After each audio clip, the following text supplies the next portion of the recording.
마가복음 12장 41절에서 44절 예수께서 헌금함을 대하여 앉으사 무리가 어떻게 헌금함에 돈을 넣는가를 보실세 여러 부자는 많이 넣는데 한 가난한 과부는 와서 두렙돈 곧 한 고드란트를 넣는지라. 예수께서 제자들을 불러다가 이르시되 내가 진실로 너희에게 이르노니 이 가난한 과부는 헌금함에 넣는 모든 사람보다 많이 넣었도다. 그들은 다 풍족한 중에서 넣었거니와 이 과부는 그 가난한 중에서 자기의 모든 소유 곧 생활비 전부를 넣었느니라 하시니라. 제가 기도하겠습니다. 사랑과 은혜가 풍성하신 하나님 감사드립니다. 주님의 은혜 가운데 말씀을 선포합니다. 주님의 말씀이 우리 마음속 깊이 새겨질 수 있는 은혜가 있게 허락하여 주옵소서. 예수 그리스도의 이름으로 기도드립니다. 아멘. 오늘 본문은 오래전부터 일반적으로 해석되는 통일된 주제가 있습니다. 그것은 가난한 과부야말로 진정한 헌금의 본을 보였다는 주제입니다. 그러나 최근에는 일부 학자들과 설교가들을 통해 전혀 새로운 다른 해석이 제시되고 있습니다. 그것은 바로 서기관들과 당시 종교 지도자들의 압박으로 인해 가난한 과부가 자신의 전부를 헌금할 수밖에 없는 상황으로 몰고 갔다는 해석입니다. 결국 가난한 과부를 죽인 서기관들과 종교 지도자들의 부패가 이 본문의 핵심 주제입니다. 그것은 오늘 본문 단락 바로 전에 나오는 38절에서 40절과 이어지는 문맥적인 해석의 연장선 안에서 해석하는 방법에 따른 결과입니다. 그럼 38절에서 40절 말씀에 어떤 내용이 있기에 새롭게 해석하는 분들이 오늘 본문인 41절에서 44절을 이렇게 해석하고 있을까요? 지난 2주 동안 저는 38절에서 40절 말씀을 살펴보았습니다.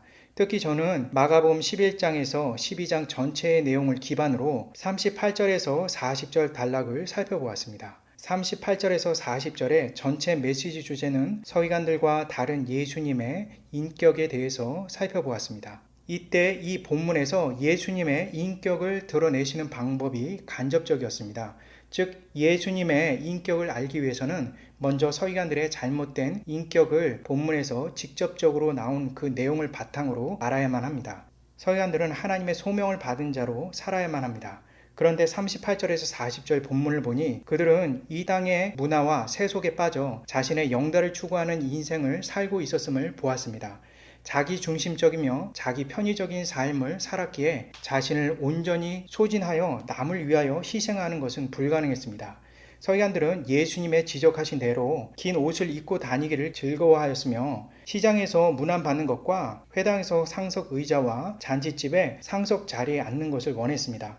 특히 서기관들은 자신의 욕망대로 살기 위해서 남의 것을 뺏는 방법으로 자금을 충당했습니다. 그런데 이때 서기관들로부터 모든 것을 빼앗긴 자들은 바로 다름 아닌 과부였습니다. 과부는 당시 가장 어렵고 연약하며 반드시 보호해야 할 대상입니다. 성경 역시 과부를 보호하고 있으며 하나님께서 직접 보호해야 할 대상으로 지정하셨습니다.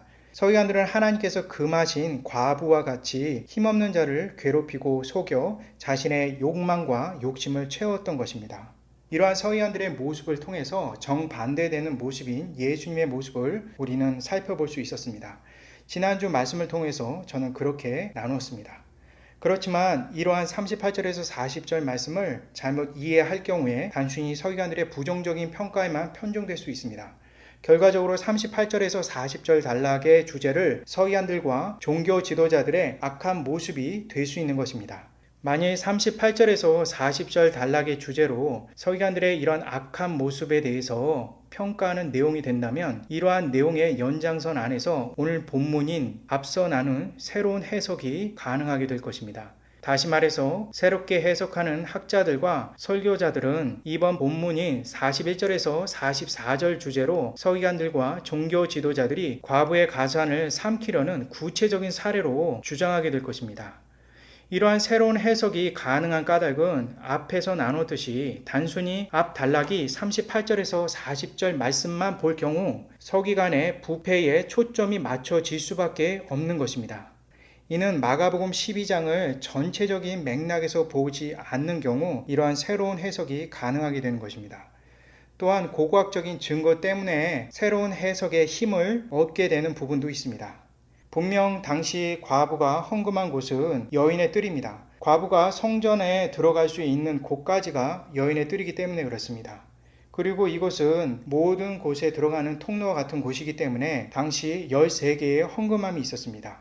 그 헝금함의 모형은 모두 트럼펫과 같이 나팔관처럼 입구가 크게 벌려져 있었습니다. 이런 모양의 나팔관 같이 입구가 크게 벌려져 있는 헝금함은 구리와 같은 금속 재질로 되어 있었습니다. 이러한 모양의 헝금함에 동전을 던져 헌금하게 되어 있었습니다. 이때 동전 떨어지는 소리에 따라서 어느 정도 금액을 알 수 있었다고 합니다. 오늘 본문에 이러한 배경이 입혀진다면 서기관들과 종교 지도자들은 부유한 자의 헌금을 독려할 뿐만 아니라 나아가 과부의 가산을 삼키는 지경에 이르게 되므로 상당 부분 새 해석에 대해서 힘을 실어주게 됩니다. 결과적으로 가난한 과부의 헌금은 너무나 적었기에 자신의 생활비 전부를 바칠 수밖에 없는 상황까지 이러한 종교 지도자들과 서기관들이 몰아갔다라는 해석이 가능해집니다. 어찌 보면 문맥적으로 유용한 해석처럼 느껴질 뿐만 아니라 고고학적인 증거까지 나와 있습니다. 지금까지 서기관들과 종교 지도자들이 잘못을 지적한 내용이 상당 부분 유사하기에 오늘 단락은 이러한 주제로 흐를 수 있는 것입니다. 그러나 과연 이런 해석이 옳고 기존의 해석은 모두 틀렸을까요? 종교 지도자들에 의해 어쩔 수 없이 헌금하게 된 과부에 대해서 새롭게 해석하는 것은 맞고 과부가 헌금의 본을 보였다라는 내용은 옳지 않다라는 것이 과연 옳은 해석인지 한번 살펴볼 필요가 있습니다. 왜냐하면 이 두 개의 해석은 서로가 완전히 엇갈려져 있기 때문에 대치되기 때문에 두 개 사이에 타협안을 만들기는 어렵습니다. 이러한 해석을 하기 위해 가장 중요한 것은 전체적인 문맥이 무엇을 말하는지에 대해서 우리가 살펴볼 필요가 있습니다. 각 단락에 연결되어 있는 문맥상 내용도 굉장히 중요하지만 사실 그 한 장 전체가 담고 있는 주제도 역시 작은 단락에 대한 주제와 서로 연결되어 있음을 우리가 알 필요가 있습니다.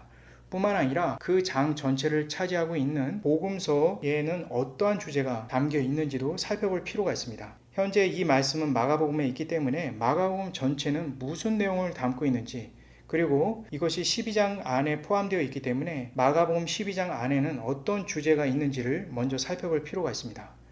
마가복음 전체의 주제는 핍박받는 교회를 위한 격려와 함께 복음의 분명한 입장을 증거하는 내용으로 가득 차 있습니다. 따라서 초대교회의 고난과 고통 속에서도 끝까지 예수 그리스도의 복음에 대해서 믿음으로 살아가는 법이 마가복음 전체의 내용에 가장 중요한 주제로 자리 잡고 있습니다. 따라서 종교 지도자들의 부패라는 지엽적인 내용보다는 복음이라는 무엇인가, 그 복음을 위해 현재 받는 고난을 어떻게 극복하며 살아가야 될 것인지에 대해서 이해가 필요한 것입니다. 저는 마가복음 12장 38절에서 40절 말씀을 해석할 때 마가복음 12장 전체적인 관점에서 살펴보았습니다. 마가복음 12장 전체의 핵심적인 주제는 예수님은 누구신가에 대한 내용이 담겨져 있습니다. 이는 마가복음 11장에 예수님께서 성전과 성전 제사를 끝낼 것을 선포하신 후부터 종교 지도자들이 예수님께 끊임없이 찾아와 질문 공시를 하였는데 그것이 바로 마가복음 12장의 주요 관심사였습니다. 예수님께서는 마가복음 12장 전체를 통해서 자신이 누구인지에 대해서 나누었습니다. 예수님께서 자신을 알리는 과정 속에서 서기관들과 종교 지도자들의 치부를 드러내시고 그들의 부정적인 면모를 명확히 알려주셨습니다. 예수님께서는 자신을 알리기 위해서 서기관들이 그동안 잘못 전했던 구약의 메시아상을 바꿔주셨습니다. 이를 통해서 예수님께서 왜 이 땅에 오시는지 그리고 예수님의 최종적으로 하시려는 마지막 사역은 무엇인지 간접적으로 보여주셨습니다. 또한 예수님께서는 지난 단락인 38절에서 40절 본문을 통해서 서기관들의 인격을 폭로하셨습니다. 이를 통해서 서기관들과 다른 예수님의 인격을 간접적으로 알려주신 것입니다. 결국 지금까지 보아왔던 마가복음 12장 전반부의 내용은 예수님은 누구신지에 대한 내용입니다. 즉 예수님의 사역과 인격을 간접적으로 드러내는 방식으로 우리에게 보여주신 것입니다. 다시 말해서 서기관들과 종교 지도자들의 잘못을 폭로하는 것이 마가복음 12장 전체의 핵심적인 주제는 아니라는 것이죠. 그렇다면 새 해석이 과연 옳다라고 말할 수 있을까요? 반대로 그렇다면 정통적인 해석은 어떨까요? 가난한 과부야말로 진정한 헌금의 참 의미를 보였다는 내용을 오늘 단락의 주제로 삼는다는 것은 어떨까요? 결론적으로 말씀드리자면 이 단락 안에서 정통적인 해석이 옳다라고 봅니다. 그러나 그것만은 아니라고 생각합니다. 진정한 헌금의 의미로 담고 있지만 이를 통해서 우리는 마가복음 12장의 주제인 예수님은 누구신지까지 확장해서 살펴보아야만 하는 것이죠. 지금부터 각 단락에 나오는 문장들을 통해서 마지막 마가복음의 주제를 향해 어떻게 나아가고 있는지, 또 오늘 본문만이 갖고 있는 특별한 주제는 무엇인지 확인해 보도록 하겠습니다. 먼저 41절에서 42절 함께 읽어보겠습니다. 예수께서 헌금을 대하여 앉으사 무리가 어떻게 헌금함에 돈 넣는 것을 보실세 여러 부자는 많이 넣는데 한 가난한 과부는 와서 두렙돈 곧 한 고드란트를 넣는지라. 41절에 앉는다라는 표현은 히랍어로 카디조라고 나와 있습니다. 예수님께서 헌금함에 있는 곳에 앉으셨습니다. 이것은 상당히 매우 이질적인 모습입니다. 사무엘하 7장 18절 또는 역대하 17장 16절에 보게 되면 성전 주변 여인의 뜰을 포함해서 그 모든 주변은 아무도 앉아서는 안 됩니다. 다만 당시에는 다윗 왕은 제외됐다라고 대부분의 랍비들이 주장하였습니다. 그러나 시간이 지나서 1세기에 격한 논쟁이 있은 후부터는 결국 다윗 왕조차도 하나님의 안위계에 앉아서는 안 된다라는 결론을 얻게 되었습니다. 이것은 출애굽기에서 시작된 성전과 성막에 대한 입장이 민수기까지 이어지는 내용을 정확히 관통하는 내용입니다. 결국 성전의 주인은 한 분 하나님이시기에 그분만이 그곳에 앉아 찬양과 영광을 받을 수 있다는 올바른 관점을 갖게 되는 것입니다. 따라서 헌금함 앞에 앉아있는 것은 사실상 어느 누구도 허용되지 않는 그런 모습입니다. 이를 통해서 헌금은 하나님의 소유이며 동시에 우리 주 예수 그리스도 하나님 되신 분의 소유임을 보여주고 있는 것입니다. 그런데 오늘 41절 본문을 보니 예수님께서는 헌금함에 앉으시고 부자들이 헌금하는 과정을 유심히 지켜보셨습니다. 또한 한 과부가 한 개의 고드란트, 즉 2개의 렙돈을 헌금함에 넣는 것을 보십니다. 41절에서 42절의 본문을 히랍어로 보게 되면 이 많은 부자들과 한 명의 과부의 헌금하는 장면은 히랍어로 보면 완전히 반대를 이루는 대치 상태입니다. 왜 성경은 마가복음 12장 41절에서 42절을 통해서 우리에게 서로 2개의 다른 대치되는 상황을 문장을 통해서 비교하고 있었을까요? 그것은 바로 강조하기 위한 것입니다. 그렇다면 무엇을 강조하기 위한 것일까요? 그것은 바로 과부가 헌금하는 내용에 대해서 강조하기 위한 것입니다. 이를 위해서 성경에서 밝히는 과부가 낸 헌금의 액수를 오늘날로 환산하면 어느 정도일까 생각해 볼 필요가 있습니다. 원래 렙돈이라는 것은 그리스 돈의 가장 작은 단위를 말합니다. 그러나 렙돈은 시비아 나바티아 지역에서 쓰이는 멜라이나라는 돈을 뜻하는 단어로 알려져 있습니다. 이 역시 가장 작은 단위의 돈을 의미합니다. 또한 렙돈은 AD 6년에 유대인들이 만든 가장 작은 단위의 돈인 프라타를 의미한다고도 합니다. 어쨌든 중요한 사실은 과부가 낸 렙돈이라는 것은 돈의 단위 중 가장 작은 단위라는 것은 변함이 없는 사실입니다. 이 2개의 렙돈의 가치를 알 수 있는 것은 한 개의 고드란트에 대한 단어입니다. 이 고드란트라는 것은 당시 로마의 화폐 단위입니다. 이 고드란트는 당시 4분의 1 아사리온입니다. 한 개의 아사리온은 당시 16분의 1의 데나리온을 가리킵니다. 즉 한 개의 고드란트는 64분의 1의 데나리온을 의미합니다. 따라서 한 개의 렙돈은 128분의 1 데나리온을 의미합니다. 당시 데나리온은 노동자의 하루 품삯을 말합니다. 오늘로 보게 되면 미국 돈으로는 100달러 정도, 한국 돈으로는 한 10만원 정도로 예상해 보겠습니다. 그럴 경우에는 78센트, 또 한국 돈으로는 780원 정도의 값어치가 있습니다. 2개의 렙돈이니 1달러 56센트 정도라고 할 수가 있는 것이죠. 한국 돈으로는 1560원 정도를 의미합니다. 오늘날의 경제 비율이 다르겠지만 2009년 마르쿠스 환산법에 따라서 2렙돈은 한 줌의 밀가루의 의미를 갖고 있습니다. 다시 말해서 하루의 식사 비용이 아닌 한 끼의 식사 비용에 불과하다는 것을 말해주고 있는 것입니다. 과부는 2개의 렙돈을 헌금함에 던졌습니다. 성경에서 넣었다고 나왔지만 실제로 원문에 보면 던졌다, 이 발로우의 번역령임을 알 수 있습니다. 이것은 과감하게 던져 어떤 미련도 없음을 의미하는 것이죠. 당시 나팔관 입구 모양의 헌금함은 그 앞에서 놓아도 떨어지기에 정확한 표현입니다. 그 돈이 떨어지면서 소리를 냅니다. 그리고 그 소리를 따라서 그곳에 있던 자들이 대부분이 그 돈이 어느 정도인지 짐작해 볼 수가 있습니다. 이는 과부가 단 한 끼의 식사 비용 정도의 적은 돈을 헌금했음을 의미합니다. 43절에서 44절 우리 한 목소리를 읽겠습니다. 예수께서 제자를 불러다가 이르시되 내가 진실로 너희에게 이르노니 이 가난한 과부는 헌금함에 넣는 모든 사람보다 많이 넣었도다. 그들은 다 풍족한 중에 넣었거니와 이 과부는 가난한 중에 자기의 모든 소유 곧 생활비 전부를 넣었느니라 하시니라. 예수님께서는 제자들을 부르십니다. 보통 예수님께서 교훈하실 때 마가복음에 자주 등장하는 표현 방법입니다. 그리고 예수님께서 진실로라고 말씀하십니다. 히라버로 아멘인데요. 이것은 히브리어 형태의 단어입니다. 이 단어가 문장 마지막에 나올 경우 확정을 의미합니다. 그러나 문장 중간에 나올 경우에는 진실로라는 의미가 담겨 있습니다. 예수님 말씀 자체가 진리인데 그 진리인 그 말씀에 진실로라는 부사까지 붙어 있는 것입니다. 따라서 지금 전하는 이 말씀은 진리 그 자체이므로 절대로 마가복음을 읽는 너희들은 잊지 말고 기억하라 라는 의미가 담겨져 있는 것입니다. 그렇다면 무엇이 그렇게도 강조되어야 할 부분일까요?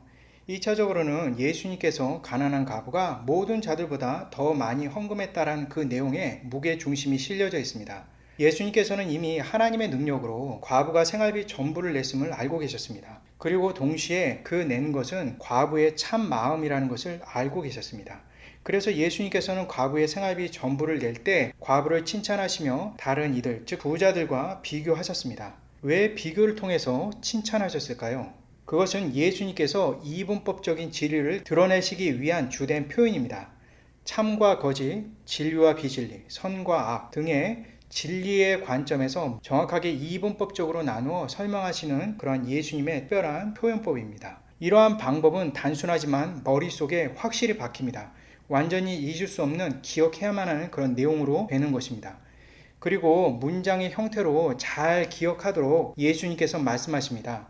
우리가 잘 알고 있는 인클루지오의 형태입니다. 43절 두 번째 문장부터 시작해서 44절 두 번째 문장인 마지막 문장까지 인클루지오를 이루고 있습니다. A, B, B-A- 구조로 되어 있는데요. 먼저 A와 A-가 서로 연결되어 있습니다.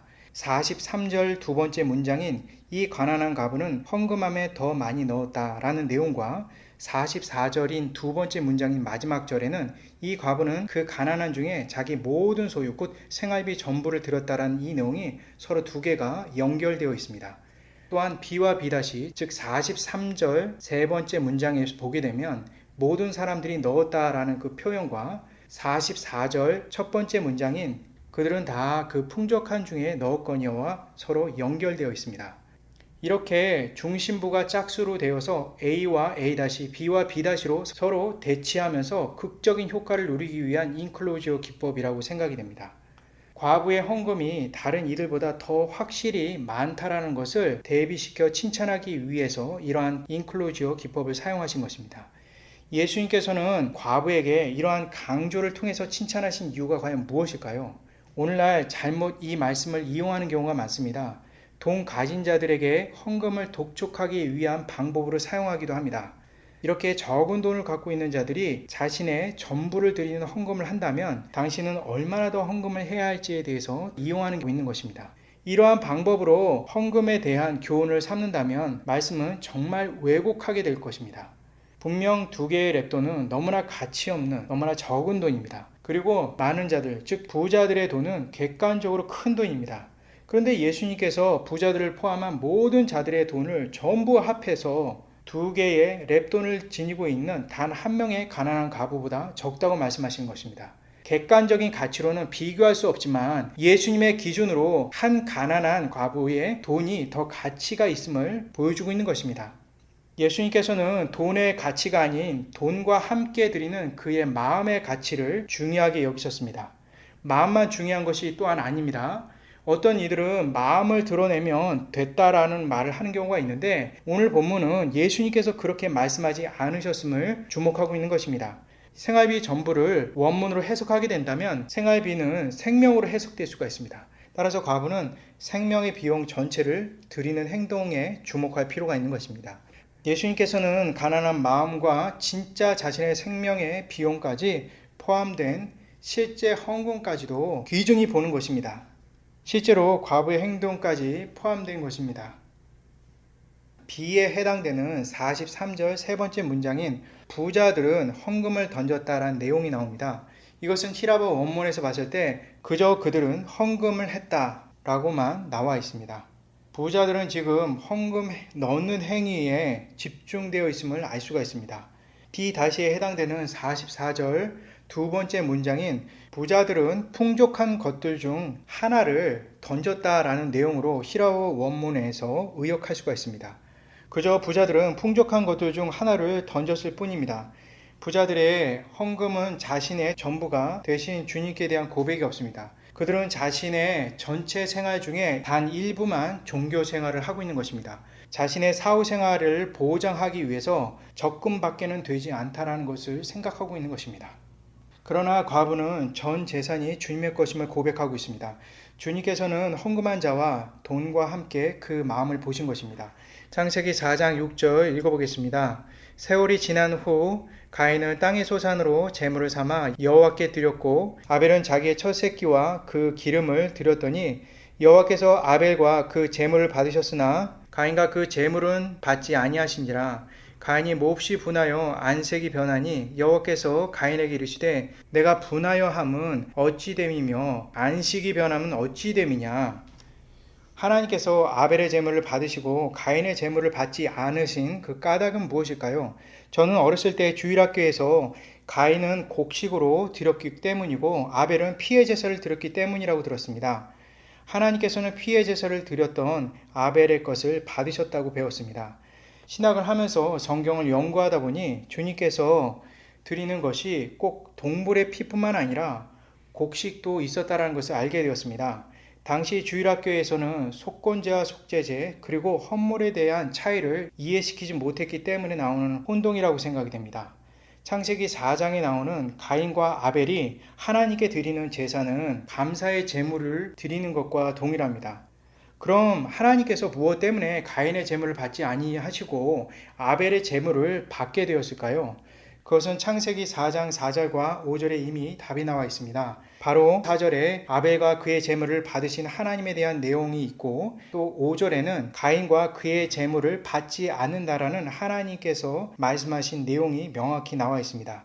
그렇습니다. 바로 하나님께 드리는 헌금과 함께 그 헌금에 담겨 있는 자신의 마음이 있어야 한다는 것을 우리가 짐작해 볼 수가 있습니다. 즉 헌금뿐만 아니라 자신의 마음, 즉 나의 모든 것을 드림에 대한 마음이 있어야 하는 것입니다. 그렇다면 헌금을 함께 드리는 그 마음이란 과연 무엇일까요? 정성일까요? 헌신일까요? 마음을 다해라는 것이 헌신이고 정성이라고 저는 생각하지 않습니다. 그 해답이 바로 히브리서 11장 4절에 나와 있습니다. 우리 한 목소리를 읽어보겠습니다. 믿음으로 아벨은 가인보다 더 나은 제사를 하나님께 드림으로 의로운 자라 하시는 증거를 얻었으니 하나님이 그 예물에 대하여 증언하심이니라. 그가 죽었으나 그 믿음으로써 지금도 말하느니라. 바로 그 마음은 정성도 헌신도 아닙니다. 바로 믿음을 의미하는 것이죠. 히브리서에서 다시 한번 정확히 이 헌금, 그 제물에 대한 부분을 하나님께서 가르쳐 주심으로 인해서 우리는 헌금의 기본 개념을 알 수가 있는 것입니다. 그렇다면 이 믿음이란 무엇입니까? 바로 예수님에 대한 믿음입니다. 예수님의 인격을 믿고 예수님의 사역을 믿는 그 믿음이 바로 헌금과 함께 드려야 될 우리의 마음인 것입니다. 헌금은 반드시 드린 자의 마음도 함께 전해져야만 하는 것이죠. 따라서 우리는 이 헌금을 통해서 믿음의 고백을 하게 되는 것입니다. 헌금을 통해서 많이 드렸기 때문에 30배, 60배, 100배의 소득을 얻게 된다는 것이 아닙니다. 헌금은 아무나 하는 것이 절대로 아닙니다. 헌금은 오직 믿는 자만이 갖고 있는 특권이라고 할 수 있는 것이죠. 하나님을 믿는 믿음, 지금도 우주를 통치하시고 나를 진심으로 사랑하시는 하나님께 대한 믿음을, 예수님께 대한 그 믿음을 의미하는 것입니다. 그렇다면 서두에 나누었던 새로운 해석을 하신 분들 같은 경우는 지금 나눈 이 부분에 대해서 한 가지 중요한 의문을 갖고 계십니다. 생활비는 히랍어로 비오스인데 저희 경우는 이 생활비를 생명의 비용이라고 해석했지만 또 다른 해석으로 새 해석에 따르면 재산으로 해석이 가능하게 됩니다. 다시 말해서 과부는 지금 하나님께 드리는 헌금은 자신의 전 재산을 의미한다고 볼 수 있는 것이죠. 과부가 자신의 전 재산을 하나님께 드렸다면 새로운 해석가들은 그 과부가 과연 앞으로 어떻게 살 수 있는지를 궁금해하고 있습니다. 하나님께서 내일도 없이 과부의 모든 것을 서기관들처럼 갈취하는 분이 아니라는 그런 주장인 것이죠. 이러한 주장을 뒷받침하는 근거는 아쉽게도 없습니다. 마가복음은 그 가난한 과부가 그러한 전 재산을 헌금하고 나서 어떻게 되었는지 나와 있지 않습니다. 전 재산을 헌금하고 축복받아 부자가 되었다라는 내용도 없지만, 그렇다고 전 재산을 헌금하고 다음에 아사 상태로 죽었다는 내용도 없습니다. 말씀은 더 이상 우리에게 그 뒷이야기를 하고 있지 않습니다. 저는 마가복음의 이러한 내용이 이렇게 맞춰진 경우에는 전적으로 믿음에 대한 신뢰를 강조하기 위한 화법이라는 것을 생각해 볼 수 있었습니다. 하나님을 믿는 자에게 주시는 당연한 보장을 전제하고 있다고 저는 봅니다. 그 가난한 과부가 더 축복을 받아 부자가 되었다라는 상상은 옳지 않지만, 그렇다고 해서 전 재산을 들인 과부가 결국 죽었다라고 상상하는 것도 바르지 않다라고 생각합니다. 저는 앞에서 과부가 낸 그 생활비 전부가 생활비를 뜻하는 비오스를 재산으로 해석하기보다는 생명으로 해석하는 것이 의미적으로도 맞다라고 생각합니다. 물론 문맥적으로는 전 재산도 맞고 전 생명도 맞습니다. 둘 다 가능합니다. 하지만 과부는 자신의 전 생명을 주님께 드렸다라는 것이 오히려 믿음으로 드린 것과 연관성이 있다고 생각합니다. 그것은 과부의 생명의 근원이 주께 있음을 의미하는 것입니다. 그래서 과부는 자신의 구원자에 대한 믿음의 고백을 헌금을 통해 드리게 되는 것입니다. 과부의 삶과 그의 영혼을 온전히 책임지시는 이는 성전을 지키는 자들도 아니고 성전에서 집도하는 자들도 아니며, 또한 거짓으로 백성들의 삶을 갈취하는 서기관들과 종교 지도자들도 아닙니다. 원래부터 성전의 주인 되셨던 분은 바로 하나님 한 분뿐이신 것입니다. 무엇보다도 본문에서 그 가난한 과부가 헌금 내는 것을 지켜보신 이가 바로 예수님이라는 것을 우리는 생각해 볼 수가 있습니다. 그래서 앞에서도 나누었듯이 41절에 예수님께서 헌금함 앞에서 앉아있는 장면은 굉장히 중요한 부분입니다. 헌금함을 포함한 성경 전체의 참 주인 되신 분이 오직 예수님 뿐이라는 것이 강조되어 있는 것입니다. 이는 마가복음 11장에 예수님께서 성전 제사를 종식시키시고 성전 시대에 막을 내리시는 모습과 연결되어 있습니다. 성전 제사와 성전을 끝내시는 권능은 하나님밖에 없는데 예수님께서는 그러한 선언을 하신 것입니다. 하나님 대신 바로 예수님이 하신 것이죠. 다시 말해서 하나님, 바로 예수님이 성전의 주인이시라는 것을 보여주고 있는 것이죠. 또한 오늘 본문에 나오는 헌금을 받으신 이가 바로 그 헌금함 앞에 앉아 계시는 예수님이라는 것을 강조하고 있는 것입니다. 오늘 본문은 그 하나님 되신 예수님께서 과부의 전 생활비를 드리는 것에 대해서 칭찬하고 계시는 것입니다. 예수님께서 칭찬하셨다는 것은 무엇을 의미할까요? 예수님께서는 서기관들과 종교 지도자들과 다르다라는 것을 보여주고 있는 것입니다. 38절에서 40절에 나오는 서기관들은 자기 중심적이고 오직 자기만 하는 자들이었습니다. 이 말씀을 통해서 간접적으로 예수님의 인격은 그렇지 않다라는 것을 우리는 살펴보았습니다. 따라서 오늘 말씀에서도 이 부분이 적용이 되는 것이죠. 마가복음에서는 과부 이후에 행적이 나오진 않지만 적어도 과부가 믿었던 그 주님께서, 그 하나님께서는 반드시 그 과부의 인생을 굽어보시고 그를 버리지 아니하시며 그를 끝까지 책임져 주실 것임을 우리는 믿어 의심치 않습니다. 예수님께서는 그 과부의 헌금과 믿음의 고백을 받으셨던 것입니다. 예수님께서는 서기관들과 분명히 다르다라는 것을 우리는 확신할 수가 있는 것입니다. 예수님께서는 과부의 그 인생을 반드시 책임져 주시는데 헌금했기 때문에 책임지시는 것이 아닙니다. 헌금에 동반된 믿음의 고백이 이미 그 과부가 하나님의 딸임을 증명해 주고 있는 것입니다. 예수님은 자신의 사람을 끝까지 책임지십니다. 그것이 바로 예수님의 인격입니다. 그래서 헌금은 오직 믿는 자들의 특권인 것입니다. 그런데 여기서 또 중요한 의미가 숨겨져 있습니다. 저는 서두에서 마가복음 12장 전체의 주제는 예수님은 누구신가에 대해서 나누었습니다. 적어도 오늘 본문 역시 이러한 의미와 연결되어 있는 것은 없는지 살펴야 하는 것이죠. 이미 이전부터 나누었듯이 마가복음은 듀얼 미닝으로 되어 있습니다. 즉 표면적 의미와 내적인 의미가 함께 담겨져 있는 단락이 참 많습니다. 쉽게 말해서 내적인 의미, 즉 진의가 각 단락마다 많이 숨겨져 있습니다. 오늘 본문도 이러한 부분을 우리가 생각해 볼 수가 있는 것이죠. 그 힌트가 과부가 생활비 전부를 드린다라는 문장의 패턴을 통해서 알 수가 있습니다. 이미 저는 과부의 생활비 전부를 생명의 전부로 해석을 하였습니다. 이러한 의미 속에서 과부의 전 생명을 건 헌금에 대해서 살펴본 것입니다. 이러한 문장은 히라보 원문으로 봤을 때 의미적으로 봤을 때 마가복음 10장 45절과 마가복음 14장 22절과 유사합니다. 마가복음 10장 45절만 한번 살펴보려고 합니다. 함께 읽어보겠습니다. 인자가 온 것은 섬김을 받으려 함이 아니라 도리어 섬기려 하고 자기 목숨을 많은 사람의 대속물로 주려 함이라. 과부가 자신의 생명 전부를 드리는 그 모습 그 자체가 바로 예수님의 대속의 모습과 굉장히 유사하다는 것을 알 수가 있습니다. 특별히 42절에 과부가 2개의 렙돈을 헌금에 던지는 장면이 나옵니다. 여기서 던지는 이 장면, 이 동사는 부정과거로 되어 있습니다. 단회적으로 되어 있는 것이죠. 즉 과부는 단회적으로 자신의 생활비, 즉 생명 전부를 걸고 헌금함에 던진 것입니다. 여기서 던지다라는 표현의 의미는 거리낌 없이 버리다, 아무런 미련 없이 버리다라는 의미로 의역해 볼 수가 있습니다. 이것은 예수님께서 단회적으로 아무런 미련 없이 우리를 위해서 자신의 생명을 버리시는 것과 굉장히 유사하다는 것을 우리는 발견할 수가 있는 것입니다. 따라서 이러한 문장의 패턴은 마가복음 10장 45절의 패턴과 굉장히 유사합니다. 자기 목숨을 많은 사람의 대속물로 주려 함이다. 이 문장의 패턴과 유사할 뿐만 아니라 의미상으로도 굉장히 동질적이라는 것을 알 수가 있는 것이죠. 이것은 예수님께서 단회적으로 자신의 몸을 드리는 것과 유사하다는 것을 확인시켜 주고 있는 것입니다.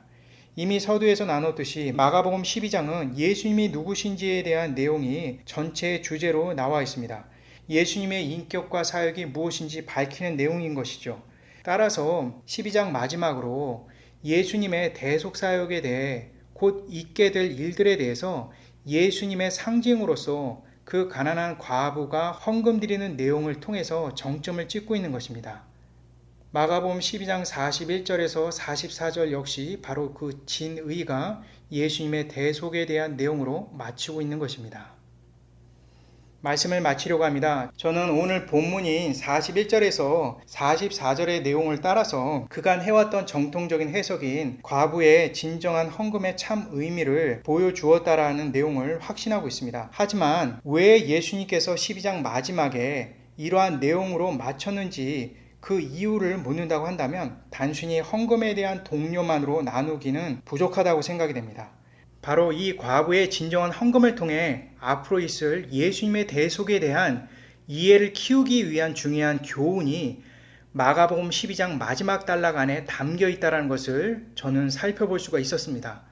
이러한 관점으로 봤을 때 새로운 해석에 대한 저희 평가는 명확합니다. 잘못된 해석으로 봅니다. 앞에서 새로운 해석이라 일컫는 것이 만일 옳다라고 한다면 적어도 과부의 헌금은 진정성이 없어집니다. 종교 지도자들과 서기관들의 압박에 의한 잘못된 헌금으로 이해할 수밖에 없는 것입니다. 그렇게 되면 오늘 본문을 종교 지도자들에 대한 적개적인 마음으로서 결론을 지을 수밖에 없으며 동시에 오늘날 적용으로서는 교회를 이분법적으로 해석할 여지를 낳게 되는 것입니다. 교회를 그런 식으로 계급적 구조로 바라볼 수밖에 없는 것입니다. 또한 사회적 적용으로도 그러한 식으로 세상을 바라볼 수밖에 없는 것이죠. 마치 공산주의자들이 바라보는 계급혁명과 같은 논리로 바라보는 세상이 될 것입니다. 또한 새 해석을 하신 분들은 예수님께서 과부에 대해서 칭찬하는 것은 잘하는 것에 대한 평가적 칭찬이 아닌 반어적 표현이라고 말을 합니다. 그러나 그것은 억지에 가깝습니다. 문장의 어느 부분도 반어적인 사인이 없습니다. 히라보 원문으로 봤을 때 명확히 예수님께서 이 부분을 칭찬하고 계심을 우리는 알 수가 있습니다. 또한 이러한 주장은 현대인들이 가장 민감하게 생각하는 헌금에 대한 관점에 대해서 좋게 동조하려는 잘못된 해석에 불과할 수가 있는 것입니다. 간혹 교회가 참 신선하다라는 칭찬을 들을 때가 있는데 그때 자주 거론되는 일반적인 내용 중에 하나는 교회가 목회자가 헌금에 대해서 강조하지 않고 헌금 설교를 하지 않는다라는 이유를 들곤 합니다. 저는 이러한 현상에 대해서 그것은 헌금의 참 의미를 모르고 하나님께서 받으신다라는 바른 이해도 없기 때문에 나올 수 있는 현상이라고 생각합니다. 가끔 교회에 헌금하는 것에 대한 신뢰가 떨어져 교회가 헌금에 대해 어떻게 사용하는지 그 내용에 대해서 의심하는 경우가 있습니다. 그렇다 보니 교회의 헌금이나 11조 하기보다는 내가 원하는 목사님이나 선교사님들에게 직접 헌금하는 모습을 보이기도 합니다. 이것은 정확히 두 가지의 큰 위험성을 안고 있습니다. 하나는 헌금의 주체자가 본인이 될 수 있다는 것이죠. 그것은 헌금에 대한 주도권이 본인이 될 수 있다는 것입니다. 헌금의 사용을 자기가 원하는 대로 자기 마음에 생각하는 대로 사용하게 됩니다. 결국 자신이 하나님이 되는 것이죠. 세상에 자신만 온전하다라는 믿음이 또는 생각이 쌓일 수 있는 그러한 위험한 상황이 만들어질 수 있다는 것입니다. 이러한 헌금은 개인의 구제로서 감당할 수 있어야만 하지만 그 개인의 구제라는 항목 자체도 자신이 돈이 나가야 하므로 그것을 아끼는 차원에서 원래의 11조와 헌금을 쪼개 나누는 것에 불과하다는 것을 우리는 솔직히 고백할 수밖에 없는 것입니다. 결국 돈에 대한 집착의 결과로 나타날 수 있는 것이죠.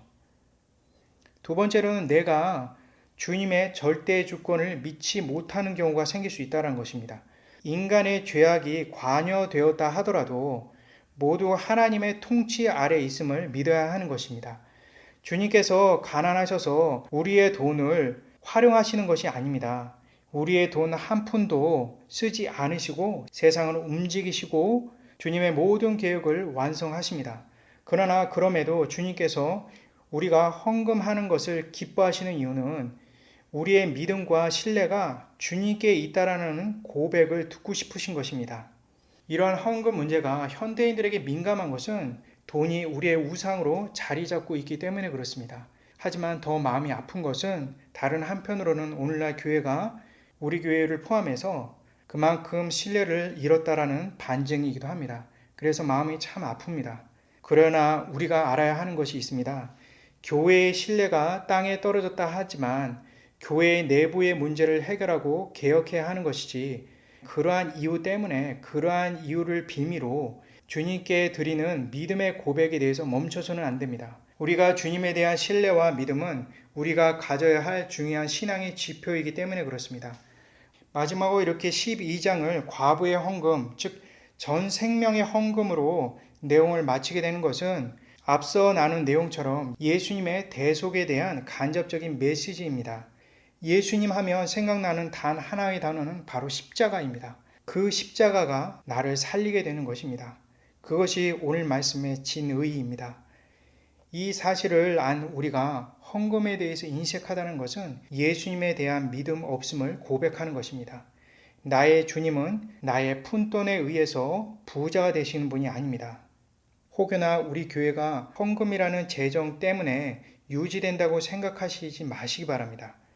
교회의 재정 때문에 운영이 불가능하다면 교회는 없어지는 것이 주님의 뜻인 것입니다. 우리의 헌금이 믿음의 고백이기 때문에 주님께서 기뻐 받으시는 것입니다. 헌금은 나의 생명을 살리시며 구원하신 주님께 대한 온전한 우리의 믿음의 고백인 것입니다. 그리고 나를 온전히 인도하실 영원하신 주님에 대한 믿음인 것이죠. 나의 현재와 미래를 온전히 책임져 주시는 주님에 대한 믿음이 과연 우리에게 있는지 묻는 것입니다. 그것이 바로 헌금의 기본 정신인 것입니다. 제가 기도하겠습니다. 사랑과 은혜가 풍성하신 하나님 감사드립니다. 하나님 오늘 특별히 헌금에 대해서 나누었습니다. 하나님 우리의 헌금이 믿음의 고백이 될 수 있도록 하나님 허락하여 주옵소서. 우리에게 그러한 은혜를 허락하여 주옵소서. 예수 그리스도 이름으로 기도드립니다. 아멘.